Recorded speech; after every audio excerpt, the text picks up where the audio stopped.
자, 2023년도가 새로 시작됐습니다. 그리고 벌써 우리는 두 번째 주일을 맞이하고 있습니다. 여러분, 시간이 이렇게 빨리 지나가는 것 실감 나십니까? 이맘때가 되면 흔히 나오는 말이 있습니다. 작심삼일. 유명한 고사성어가 있습니다. 마음으로 작정한 지 3일도 안 돼서 포기했다라는 말입니다. 여러분, 새해를 맞이하면서 혹시 뭔가 새로운 결심을 하신 것이 있습니까? 여러분 자신을 위해서나 아니면 다른 사람을 위해서 새해에는 내가 좋은 일을 이렇게 해야겠다 결심하신 거 있습니까?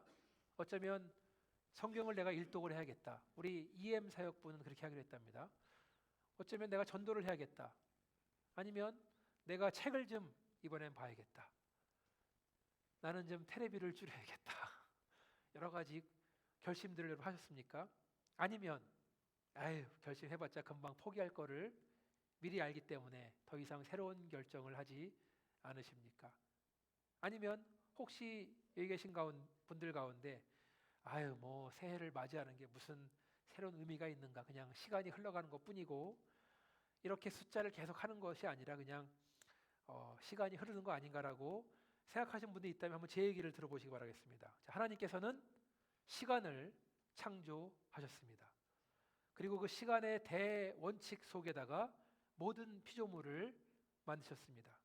그러니까 모든 피조물들은 시간의 대원칙 아래에서 점점 낡아가는 것입니다. 모든 인간은 점점 나이를 먹으면서 생체적 기능이 한번 정점을 찍었다가 이제는 점점 약해지고 있는 것입니다. 제가 제 머리에 대해서 말하는 거 별로 좋아하지 않지만 저도 한때는 숱이 아주 많은 아이였습니다. 그렇게 풍성하게 자라나던 머리가 언젠가는 정점을 이룰 때가 있었을 것입니다. 새로 나는 머리카락의 숫자가 빠지는 숫자보다 훨씬 많았을 때에는 전혀 탈모 걱정을 하지 않았습니다. 근데 언젠가는 새로 자라나는 머리카락의 숫자와 빠지는 숫자가 점점 비슷해지고 또 언젠가는 이제는 새로 나는 것보다 빠지는 게 많아지면서 이제는 내리막길이 되고 있는 것입니다. 그래서 이제는 새로 나는 머리카락보다는 빠지는 것이 훨씬 많은 저를 여러분 보고 계십니다. 진나라 황제 진시황은 늙지 않기 위해서, 죽지 않기 위해서, 불로초를 찾기 위해서 전 세계를 다녔지만 그는 50세를 넘기지 못하고 죽었다고 합니다. 하나님께서 시간을 만드시고 그 법칙 아래 모든 천지만물을 만드셨다면 태어나서 자라나고 성장하고 늙는 것은 다 하나님의 뜻입니다. 아무리 현대의학이 발전하고 사람들이 건강하게 오래 산다 할지라도 현대의학과 기술로는 죽음을 이기는 기술은 아직 없습니다. 앞으로도 없을 줄 믿습니다. 그것은 신의 영역이기 때문에. 그리고 인간의 기술이 아무리 발전한다고 해도 성경 창세기 보면은 오래 살았던 사람들, 막 무드셀라 900세 넘게 살았던 사람들과 비교해 볼 때 인간의 기술이 아무리 뛰어나도 하나님의 솜씨를 따라갈 수 없다고 저는 믿습니다. 하나님은 시간을 지으시고 우리에게 4계절을 주셨습니다. 그리고 각 계절은 365일, 1년이라는 그 기본 틀 안에서 거의 정확하게 오차 없이 우리를 찾아오고 있습니다. 그래서 인간은 계절에 따라서 농사도 짓고 소도 키우고 또 여러 가지 건축도 하고 여러 가지 일들을 벌려서 하게 되는 겁니다. 예상을 할 수 있기 때문에. 그 법칙은 변치 않기 때문에 그렇습니다. 기독교도 1년을 절기로 진행되는 것입니다. 유대교 구약성경 보면은 뭐 유월절, 무교절, 초실절, 칠칠절, 나팔절, 속죄일, 초막절 이렇게 7개가 계속해서 1년 내내 돌아오고 있는 것입니다. 지금 기독교에서는 가장 크게 3가지, 부활절과 추수감사절과 성탄절 3가지로 1년 절기를 지내고 있습니다. 따라서 우리가 새해를 맞이하면서 새로운 것을 기대하고 새로운 일들을 바라보고 계획을 세우고 또 설레이는 마음으로 다가오는 새해를 바라보는 것은 지극히 정상적이고 바람직한 일이라는 말씀입니다. 매일 하루가 시작되고 있지만 그것은 하나님께서 우리에게 주시는 새 날입니다. 하나님이 새 거를 항상 주시는 거예요. 하나님은 헌 거를 주시는 것이 아니라 새 거를 날마다 주십니다. 예레미야가 3장 23절에 보니까 이것들이 아침마다 새로우니 주의 성실하심이 크시도소이다. 아침마다 새로우니 하나님의 성실하심이 큽니다. 또 욥기 7장 17절을 보니까 사람이 무엇이기에 주께서 그를 크게 만드사 그에게 마음을 두시고 아침마다 권징하시며 순간마다 단련하시나이까. 하나님께서 아침마다 권징하신다. 아침마다 가르치신다. 순간마다 단련하신다. 하나님께서 새롭게 우리를 가르친다는 말씀입니다. 하루가 새롭게 시작한다는 것은 새로운 기회를 맞이한다는 것입니다. 새해도 마찬가지입니다. 새해를 통해서 우리는 새로운 기회를 맞이하는 것입니다. 그래서 2023년도에도 여전히 우리와 함께 하신 하나님을 찬양합니다. 할렐루야. 오늘도 새롭게 말씀하신 하나님을 찬양합니다. 우리가 함께 읽은 본문 말씀은 아주 유명한 말씀. 아마 여기 계신 분들 적어도 두세 번 이상은 이 본문으로 설교를 들었을 것입니다. 우리는 누가복음 8장을 본문을 읽었지만 같은 내용의 이야기들이 마태복음 13장과 마가복음 4장에도 등장을 합니다. 함께 읽은 말씀은 예수님께서 소위 씨 뿌리는 자의 비유를 이야기하신 다음에 그 비유의 뜻이 무엇인지 제자들에게 설명해 주시는 장면입니다. 그러니까 우리가 읽은 본문의 앞부분, 우리가 읽기를 생략한 부분을 보면 예수님께서 말씀을 전하시는데 각 동네의 사람들이 예수께 나와서 큰 무리를 이뤘다. 예수님이 많은 사람들 앞에서 말씀을 하신 겁니다. 그러니까 이 씨 뿌리는 자의 그 비유의 대상은 각 동네에서 예수님을 보러 온 많은 사람들입니다. 그 많은 사람들 가운데는 이미 예수님 말씀을 듣고 믿고 구원받은 사람도 있을 것입니다. 또 어떤 사람들은 잘은 모르지만 예수님 말씀이 참 좋다, 더 들어야겠다는 사람도 있고, 또 어떤 사람들은 억지로 끌려 나온 사람도 더러는 있을 것입니다. 그리고 예수님은 씨 뿌리는 농부의 이야기를 해 주십니다. 여러분 잘 아시는 내용. 한 농부가 씨를 뿌리러 나갔습니다. 그런데 씨를 뿌리는 게 기계로 뿌리는 것이 아니라 어떤 씨를 많이 담은 그런 바구니 같은 데다 놓고 씨를 이렇게 뿌리는 거예요. 그러니까 뿌리다 보니까 어떤 씨앗들은 포장이 잘 돼 있는 딱딱한 길 위로 떨어집니다. 그 길에 떨어진 씨앗은 공중에 새가 와서 바로 먹어버렸습니다. 또 어떤 씨앗들은 좋은 흙 위에 돌멩이랑 바위가 있었는데 그 위에 떨어진 거예요. 바위 위에 떨어진 것은 길가에 떨어진 것보다는 살아날 확률이 높지만, 그렇지만 싹도 나왔지만 습기가 없고 태양볕에 그냥 말라서 죽어버렸습니다. 또 어떤 씨앗들은 가시덤불이 있는 곳에 떨어졌습니다. 그곳에 떨어진 것은 땅도 있고 그렇기 때문에 뿌리를 내리고 싹도 내고 자라나지만 햇빛도 잘 보지 못하고 그 주변에는 가시 때문에 기운이 막혔다고 성경에 나와 있습니다. 자라나기는 하지만 열매를 맺지 못하는 허약한 나무로 자라는 것입니다. 그리고 마지막에는 어떤 씨앗들은 좋은 땅에 떨어졌습니다. 그 좋은 땅에 떨어진 씨앗들은 뿌리를 내리고 싹을 내고 자라나서 100배의 결실을 맺었다. 이것이 오늘 함께 읽은 본문의 앞에 나오는 것입니다. 예수님 말씀하신 다음에 이렇게 말씀하셨습니다. 귀 있는 자는 들을지어다. 귀는 다 있는데, 다 들었는데 왜 귀 있는 자는 들을지어다 했을까요? 조금 지난 다음에 이제 오늘 본문이죠. 제자들이 묻습니다. 예수님 이게 무슨 뜻입니까? 예수님이 친절하게 그 이야기의 뜻을, 비밀을 말씀해 주십니다. 오늘 본문 10절에 보니까 이게 나와 있죠. 이르시되 하나님 나라의 비밀을 아는 것이 너희에게는 허락되었으나 다른 사람에게는 비유로 하나니 이는 그들로 보아도 보지 못하고 들어도 깨닫지 못하게 하려 함이라. 참 이 말씀이 고민이 되는 말씀입니다. 귀 있는 자는 들을지어다. 보아도 보지 못하고 들어도 깨닫지 못하게 하려 함이다.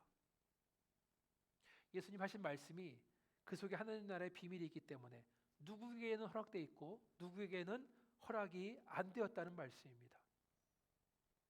예수님 하신 말씀이 허락되지 않은 사람이 들었을 때에는 아무리 보아도 보지 못하고 들어도 깨닫지 못한다는 말씀입니다. 우리는 살아가면서 너무나 많은 설교 말씀을 듣습니다. 말씀을 접하게 됩니다.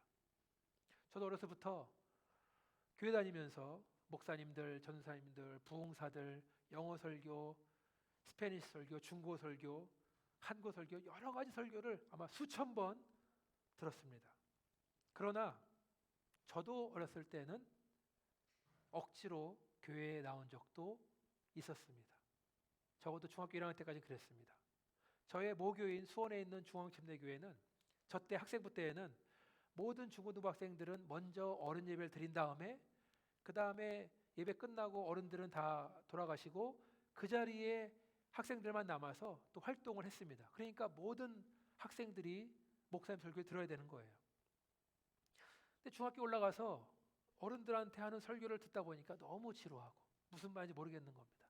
그러다 보니까 어느새 예배 시간에 고개를 푹 수그리고 앞에서 뭔 말 하는지 집중하지 않고 숙인 다음에 옆에 있는 친구 바라보고 그런 게 습관이 돼버린 거예요.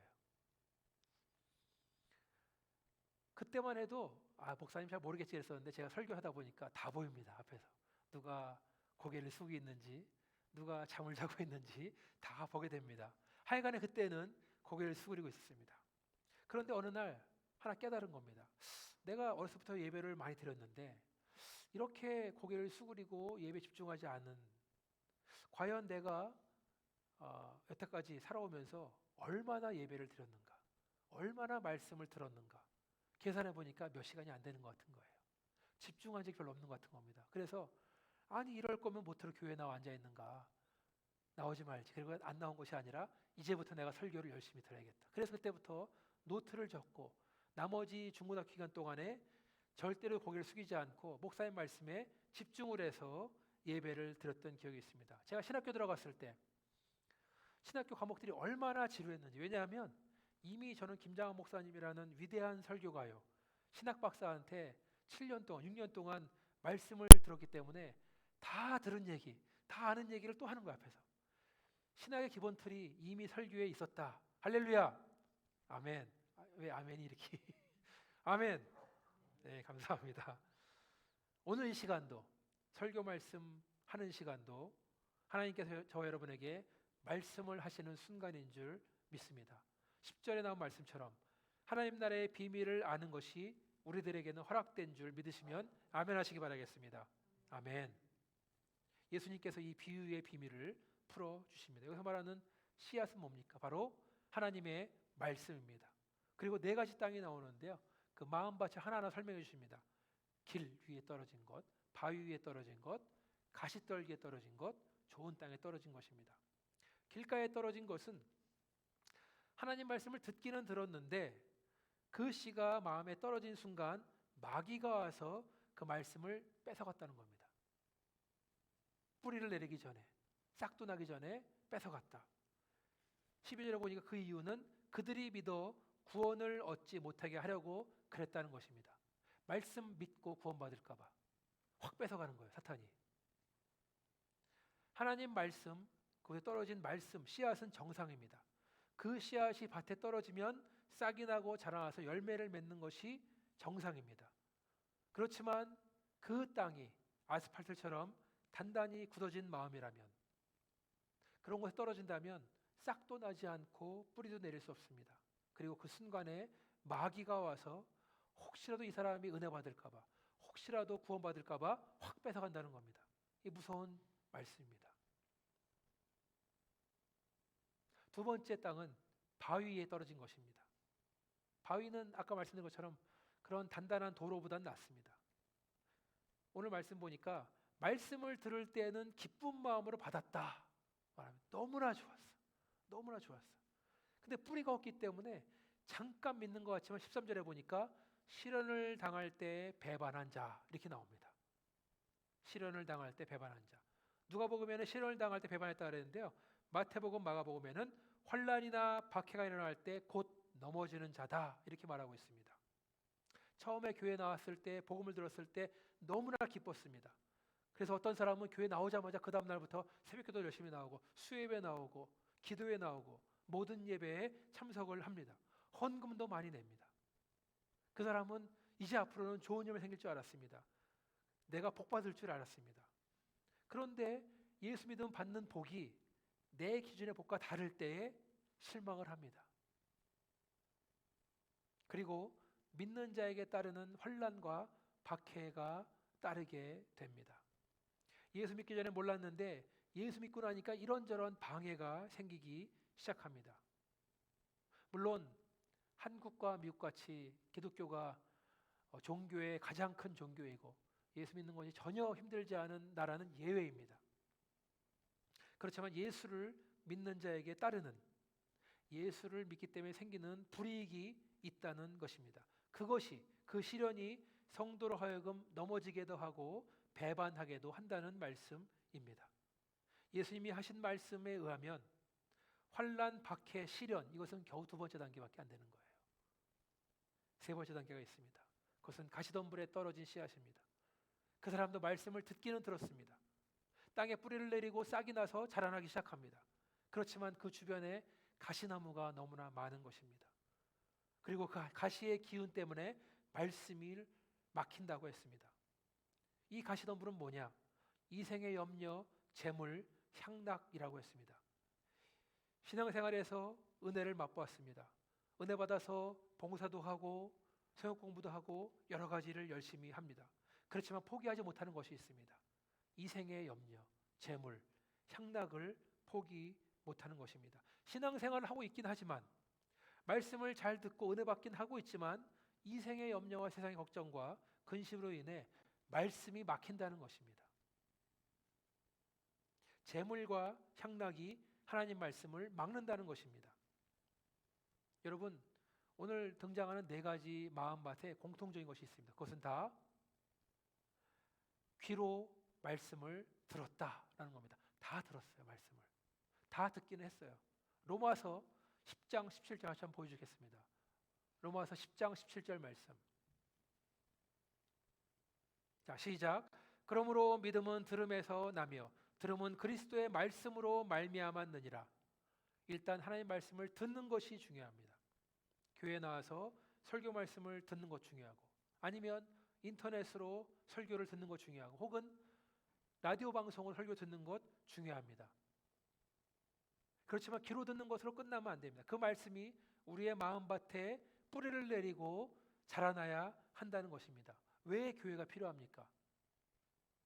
여러분, 교회는 우리가 서로 말씀이 우리 마음속에 뿌리를 내리고 자라날 수 있도록 격려해주고 응원해주는 곳입니다. 서로 고민을 나누고 기도해주고 무거운 짐을 나눠주는 것이 바로 교회입니다. 그래서 교회가 존재하는 것입니다. 그래서 혼자서 동떨어져서 인터넷으로 설교 듣고 라디오 설교 듣는 것이 바람직한 신앙생활이 아니라는 말씀입니다. 교회를 통해서 신앙생활을 하는 것입니다. 귀로 분명히 듣긴 들었는데, 말씀을 들었는데 그것이 열매를 맺지 못하는 이유는 사탄이 와서 그것을 뺏어가기 때문에 그렇다는 겁니다. 한번 사탄의 전략을 생각해 보시기 바라겠습니다. 길가에 떨어진 말씀, 굳어진 마음밭에서 사탄은 말씀을 즉시 뺏어갑니다. 아무런 저항 없이 뭔지도 모른 채 뺏겨 버리는 것입니다. 이 세상 어느 누구도 구원받지 못하게 하는 것이 사탄의 가장 중요한 일입니다. 어느 누구도 말씀으로 은혜 받고 변화되는 것을 사탄은 가장 싫어합니다. 여러분, 하나님의 말씀은 보석과도 같이 귀한 것인데, 우리 마음에 품어야 되는 것인데, 그것이 얼마나 중요한지도 모르고 그런 순간에 뺏겨버리는 것입니다. 사탄으로 볼 땐 참 다행입니다. 그냥 길가에 떨어진 거 주워가면 되는 거예요, 말씀을. 이런 부류의 마음은 그 귀한 말씀에 집중하지 않습니다. 말씀을 무시하기도 합니다. 이 성경 말씀 고리타분한 게 나한테 무슨 상관이 있는가? 21세기에 무슨 이런 경전을 보고 있는가? 무시하는 겁니다. 그래서 뺏겨도 뭘 뺏긴지를 모르고 그것이 얼마나 중요한지도 모른다는 것입니다. 두 번째로, 바위에 떨어진 말씀, 흙이 얇은 마음밭에 사탄은 혼란과 박해와 시련을 줍니다. 그리고 이것들을 견디지 못하고 넘어져 버리는 신앙, 그 신앙을 배반하기도 합니다. 하나님을 알지 못하는 이 세상은 원래부터 사탄을 사랑하고 악을 사랑하고 예수를 미워하게 돼 있습니다. 그래서 이 예수를 미워하는 세상 한가운데서 예수를 사랑하며 사는 것 자체가 벌써 미움을 받는 것입니다. 불이익을 당하는 것입니다. 손해를 보는 것입니다. 기독교 역사를 볼 때 교회는 세상으로부터 늘 핍박을 받아왔습니다. 이 세상이 성경의 말씀대로 되어 있는 것이 아니기 때문에, 신앙의 양심으로 되어 있는 것이 아니기 때문에 우리는 핍박을, 박해를, 환난을 받게 되어 있습니다. 그래서 더러는 신앙을 포기도 합니다. 더러는 신앙 포기는 아니지만 말씀대로 살지 않습니다. 믿는 자에게 환난과 박해를 주는 주체 또한 사탄입니다. 사탄은 지금 이 순간에도 믿는 자들을 박해하고 시련을 줌으로써 말씀을 뺏어가려고 노력합니다. 말씀이 힘을 발휘하지 못하도록 마음속에 있는 거 가져가는 거예요. 가시덤불에 떨어진 말씀, 이 사람들은 신앙생활을 잘하는 것 같습니다. 예배도 잘 나오고 헌금도 잘하고 봉사도 잘합니다. 그런데 사탄은 그가 아직까지 내려놓지 못한 것들, 이생의 염려, 재물, 향락을 노리는 것입니다. 생각해 보니까 이제는 가진 것이 많은 것이 문제가 됐습니다. 우리가 어려웠을 때에는, 아무것도 없을 때에는 하나님이 전부였습니다. 기도할 수밖에 없었습니다. 그런데 이제 형편이 나아지고 손에 든 것들이 많아지니까, 다시 말로 해서 이 세상에 내가 사랑하는 것들, 내가 소중히 여기는 것들, 너무나 귀중한 것들이 많아지다 보니까 이제는 세상과 하나님을 저울질하는 겁니다. 하나님을 믿는다고 고백하지만 한쪽 발은 세상에 가 있는 겁니다. 한 손에는 복음을 들고 있지만 다른 한 손에는 세상의 염려와 재물과 향락과 욕심들을 꽉 쥐고 있는 거예요. 놓지 못하고 있는 것입니다. 이런 것들이 하나님 말씀을 막는다. 여러분, 사탄은 그 사람의 믿음의 단계에 따라서 새로운 전략으로 우리의 말씀을 뺏어가는 것을 볼 수 있습니다. 말씀 뺏기지 마시기를 주님의 이름으로 축원합니다. 아멘. 이제 마지막 마음밭입니다. 우리의 마음이 좋은 땅이라면 그것은 착하고 좋은 마음이라고 말하고 있습니다. 말씀을 듣고 지키고 인내함으로 열매를 맺는다고 성경은 말하고 있습니다. 말씀을 듣습니다. 그것을 마음속에 지킵니다. 그리고 인내합니다. 기다립니다. 쉬운 일이 아닙니다. 하늘의 미랄 땅에 떨어져서 썩어야 많은 열매를 냅니다. 자동으로 되는 게 아니에요. 눈물도 있고 고난도 있고 어려움도 있고 포기하는 것도 있고, 그러나 소망 가운데 인내함으로 기다린다고 했습니다. 이런 사람들은 100배의 열매를 맺는 사람들이라고 성경은 말하고 있습니다. 하나님 말씀 씨앗에는 전혀 문제가 없습니다. 그것은 땅에 떨어지면 뿌리를 내리고 자라나서 열매를 맺도록 되어 있습니다. 아무런 문제가 없습니다. 땅도 원래 문제가 없습니다. 밭에 땅이 떨어지면, 씨가 떨어지면 그 밭은 씨가 자라도록 내어주는 것입니다. 그래서 한 그루 나무가 돼서 열매를 많이 맺도록 하는 것이 정상적인 땅입니다. 다만 그 마음밭이 어떤 마음밭인가? 혹시 그 마음밭이 굳어지고 단단해져서 전혀 말씀의 씨앗이 튕겨나갈 정도로 척박한 마음인가? 제가 설교 말씀을 전하다 보면 어쩔 때에는 저분은 말씀이 튕겨나는구나, 말씀을 받아들이는 것이 아니라 다 거절하고 있구나, 얼굴은 웃고 있지만 그런 것을 느낄 때가 많이 있습니다. 혹시 우리의 마음밭에 큰 바위가 있어서 씨앗이 땅에 닿지 못하도록 방해하는 것은 아닌가? 결국은 그 말씀이 말라 죽어버리는 것이 아닌가? 아니면 우리 마음밭에 가시덤불이 자라나고 있어서 말씀의 씨앗이 풍성히 열매를 맺지 못하게 만들어버리는 마음은 아닌가?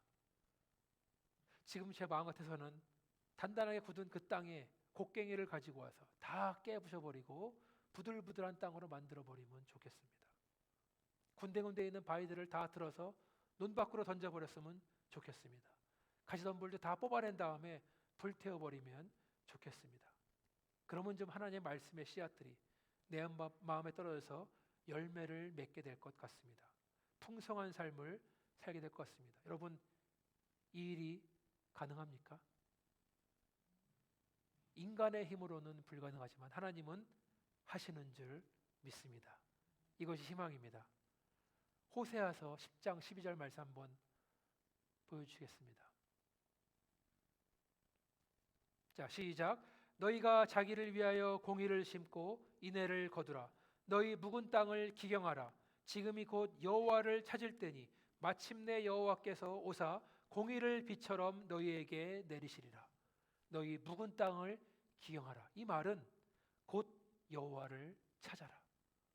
여호와를 찾는 것이 우리의 묵은 땅을 기경하는 것. 딱딱하게 굳어져 버린 농사 지을 수 없는 땅을 기경할 수 있는 비밀인 줄 믿습니다.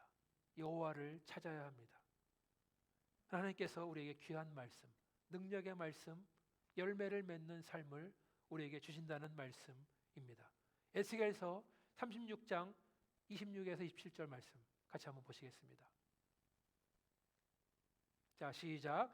또 새 영을 너희 속에 두고 새 마음을 너희에게 주되 너희 육신에서 굳은 마음을 제거하고 부드러운 마음을 줄 것이며 또 내 영을 너희 속에 두어 너희로 내 율례를 행하게 하리니 너희가 내 규례를 지켜 행할지라. 너희 육신에서 굳은 마음을 제거하겠다. 부드러운 마음을 주겠다. 하나님이 하시는 거예요. 새 영을 주고 새 마음을 주겠다. 새 거를 주겠다는 겁니다. 우리 육신에 있는 굳은 마음을 제거하고 부드러운 마음을 주겠다. 우리의 굳어진 마음 하나님이 갈라 엎으시겠다는 말씀입니다. 어떻게? 새 영을 주심으로써, 새 마음을 주심으로써 우리를 새롭게 하겠다고 하시는 겁니다. 어떻게 하면 우리 마음밭을 옥토로 바꿀 수 있겠습니까? 하나님 말씀으로, 하나님을 찾음으로, 하나님께 기도함으로 우리는 좋은 마음밭으로 준비가 될 수 있는 것입니다. 신명기 26장 10절에 보니까 오직 내 하나님 여호와께서 이 규례와 법도를 행하라고 내게 명령하시나니 그런즉 너는 마음을 다하고 뜻을 다하여 지켜 행하라. 지켜 행하라. 마음을 다하고 뜻을 다하여 지켜 행하라. 빌립보서를 같이 한번 보시겠습니다. 4장 6절에서 7절 말씀. 빌립보 4장 6절로 7절 말씀. 시작. 아무것도 염려하지 말고 다만 모든 일에 기도와 간구로 너희 구할 것을 감사함으로 하나님께 아뢰라. 그리하면 모든 지약에 뛰어난 하나님의 평강이 그리스도 예수 안에서 너희 마음과 생각을 지키시리라. 아멘. 너희 마음과 생각을 지키시리라. 무엇으로부터? 굳어지는 것으로부터. 무엇으로부터? 돌덩이 바위로부터. 무엇으로부터? 가시덤불로부터 지키신다. 우리의 마음을 아무에게나 내어주지 마시기를 바랍니다. 우리 마음을 아무에게나 열어주지 마시기를 바랍니다. 우리 마음을 미움, 분노, 어두움, 시기, 질투로 채우지 마시기를 바랍니다. 우리 마음을 오직 주님의 사랑으로, 주님의 은혜로, 주님의 말씀으로 채우시기를 바랍니다. 주님께만 우리 마음을 내어드리시기를 바랍니다. 세상의 염려, 재물, 향락으로 마음을 채우지 마시기 바랍니다. 주님께서 주시는 기쁨, 소망, 은혜로 우리 마음을 채우시기를 주님의 이름으로 축원합니다. 여러분, 어린아이들이 집에 있는데 다 텔레비 보고 있는데 성인물 나오면 어떡합니까? 꺼버리죠. 그렇죠? 다른 말로 해서 집에 살고 있는데 누군가가 집에 침입을 한다. 그러면 어떡합니까? 문을 단단하게 만들고 잠금 장치를 단단하게 만듭니다. 도둑이 들어오는 것과 화면을 통해서 악하고 더럽고 음란한 것이 들어오는 것과 똑같은 거예요. 도둑이 들어오는 건 잘 막으면서 화면에 노출되어 있습니다. 아무나 들어와서 내 심령을 망치도록 그냥 두는 겁니다. 여러분, 우리 마음을 아무 것에나 내어주지 마시길 바랍니다. 아무에게나 열어주지 마시기 바랍니다. 주님께만 마음을 여시기 바랍니다. 주일 하루만 내 마음을 주님께 드리겠다 생각하지 마시고 평소의 삶에서부터 우리 마음을 주님께 드리시기를 바랍니다. 어쩌면 주일 예배에 오기 위해서 어쩌면 우리 마음의 준비를 토요일 저녁부터 준비해야 될지 모르겠습니다. 되도록이면 자극적인 즐거움, 그런 오락은 다 포기하고 우리 마음을 지키고 우리 마음이 오직 순전하고 좋은 마음이 되도록 가꿀 수 있도록 여러분 주님의 이름으로 축원합니다. 제가 이 교회에서 이아브람 목사님과 동행하는 것 너무나 영광과 기쁨입니다. 동시에 우리 EM을 맡고 있는 장성진 형제와 함께하는 것도 큰 은혜이며 영광인 줄 압니다. 언젠가 성진 형제가 저한테 이런 말 한 적이 있습니다. 목사님, 저는 이제 앞으로 레이티드 R 등급의 영상물을 보지 않기로 했습니다. 어른 볼 수 있는 영화를 안 본다는 거. 왜? 그것이 제 영성에 도움이 되지 않습니다. 저는 안 보기로 했습니다. 저는 깜짝 놀랐습니다. 미국처럼 이렇게 눈만 돌리면 온갖 것들이 많이 있는 환경 속에서 이렇게 젊은 형제가 나는 내 영성을 지키기 위해서 안 보겠습니다라고 말한 것이 너무나 은혜였습니다. 우리 교회에서 EM을 하기 때문에 아들을 맡기는 것이 아니라 부모로서 내 아들을 맡겨도 나는 믿을 수 있다 라는 확신을 그때 가졌습니다. 얼마나 큰 도전의 고백인 줄 모르겠습니다. 여러분도 새로운 결심, 여러분의 영혼을 살찌우는 영성에 도움이 되는 결심을 하시기를 바랍니다. 우리 마음을 주님 보시기에 착하고 아름답게 가꾸어 나가시길 바랍니다. 이전 것들은 다 지나갔습니다. 새해 새날이 됐습니다. 지나간 것은 어쩔 수 없지만 앞으로 올 것은 내가 뭔가 할 수 있는 것입니다. 주의 말씀을 잘 듣고 믿음으로 풍성한 열매를 거두시는 한 해 저 여러분 되시기를 주님의 이름으로 축원합니다. 같이 한번 기도하시겠습니다. 아버지 하나님, 우리의 마음밭이 혹시 단단히 굳어버린 마음이라면 이 마음밭을 갈아엎어 주시기를 원합니다. 돌멩이들을 치워주시고 바위들을 치워주시기를 원합니다. 모든 가시덤불을 뽑아내 주시고 우리 마음이 옥토와 같이 되어서 착하고 선한 마음이 되어서 주의 말씀을 온전히 받고 그것을 듣고 그것을 기다리며 인내하며 지키는 자가 될 수 있도록 도와주시고 아름다운 열매로 영광 돌리는 자 될 수 있도록 하나님 도와주시옵소서. 이 모든 말씀을 예수님 이름으로 기도합니다. 아멘. 다 함께 일어나셔서 찬송가 366장 함께 찬송하시겠습니다.